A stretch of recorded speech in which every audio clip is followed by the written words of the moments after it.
What's up, ladies and gentlemen of YouTube? Boogie2988 coming at you live once again through the power of the internet. And Mr. Beast is under attack today by Vice News, mainstream media, and Twitter. And it's because he gave away $500,000 in a video. So let's talk about that. If you live under a rock, you may not be aware that a series on Netflix called Squid Game kind of took over the world and the internet for a short period of time. And YouTubers did exactly what we always do, which is make dozens and dozens of videos about it. Showing off details and Easter eggs, theory crafting about the plot, talking about a speculative future, talking about the impact it has on society. That's what YouTubers do. We take a popular thing and we talk about that popular thing to get those easy clicks. A lot of creators do that. Though to be entirely fair, when I searched for Squid Game for that previous screenshot I just showed, SNL's parody was also up there. So you know who else does it? Mainstream media, CNN, Fox News, they all talk about it too. That's part of the entertainment industry. It's part of commentary. And look, in order to talk about this Mr. Beast thing, we just have to agree that that's a big part of media, is discussing things we like. I'm a video game YouTuber. I've played video games and showed you the gameplay. I've critiqued video games that I like and gaming consoles that I buy. So that's part of media, and we have to accept that to approach the Mr. Beast topic at all. So what Mr. Beast did is pretty much what he always did. He took a trending topic and decided to make a video about it. And in this case, he completely recreated the Squid Games sets and the Squid Games themselves, and then had people compete for $456,000, giving away a ton of money. And that's what Mr. Beast does, but he's under fire for doing it this time. The criticism started soon after a friend of Mr. Beast pointed out that Mr. Beast's Squid Game video got 103 million views in 4 days, and it only took 7 weeks to make.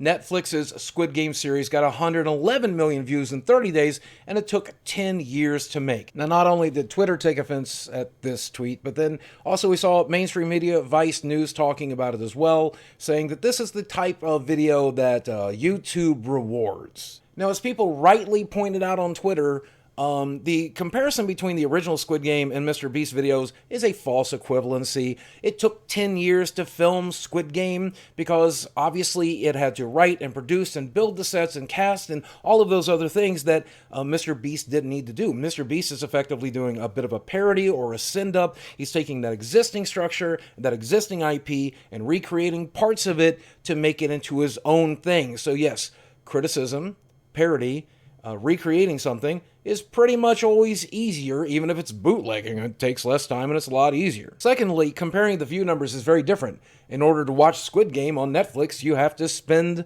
money. In order to watch Mr. Beast's video on YouTube, it's absolutely free. So there's a much bigger chance that you're going to get a much wider audience in a shorter period of time. So that's also a dumb comparison. In fact, I'd be willing to bet that there's more active YouTubers every day than there are Netflix subscribers. I don't know that for a fact, but I know where I put my money. But I believe that what Mr. Beast has done here fits within the confines of fair use. And boy, I know I'm going to lose a lot of viewers when I get into copyright law, but let's do it, shall we? Fair use law is there to design both criticism and parody of existing copyrighted works. And as long as you do not copy the original copyrighted work verbatim in its entirety, and you are doing it for either nonprofit or educational or even commercial purposes that does not affect the potential market value of the original copyrighted work, it would be protected by fair use. So basically, Mr. Beast is protected by fair use, just like Weird Al is, and of course, Saturday Night Live was with their horrible, terrible parody of Squid Game. So why is mainstream media mad? I mean, even Vice News covered Squid Game and profited from it.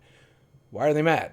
I think it all comes down to this one point in Vice News' article where they said, Mr. Beast's Squid Game highlights a fundamental problem of YouTube. There is no shortage of people who make original art and put it online, but the internet is dominated instead by people who can take advantage of existing properties and fan bases. This is a particular problem on YouTube where the people film themselves literally reacting to things or laughing at other people's memes and making a lot of money off of it. I do agree with Vice Media that some of the things we see on YouTube are not fair use. Re-uploads of entire videos, small corner reacting to Family Guy, live streams of existing shows being spread on the platform. All of that's not fair use, but what Mr. Beast did here is definitely fair use. And it's no different from what Vice Media does when they are reacting to the news, reacting to a video, reviewing a game, reviewing current events. That's what Vice Media does. It's not the pot calling the kettle black. It's the kettle just calling itself black. That's what this is. So that's my opinion, but I want to kick it off to you. I'm curious, do you think Mr. Beast did anything wrong here? And if you've watched Mr. Beast's Squid Game, does that mean you won't want to watch the Netflix series because of it for some reason? Or do you think you're more likely to watch it the same way you would be more likely to watch it after reading a Vice news article that gave it a glowing review or spoke positively about it? I'm really curious.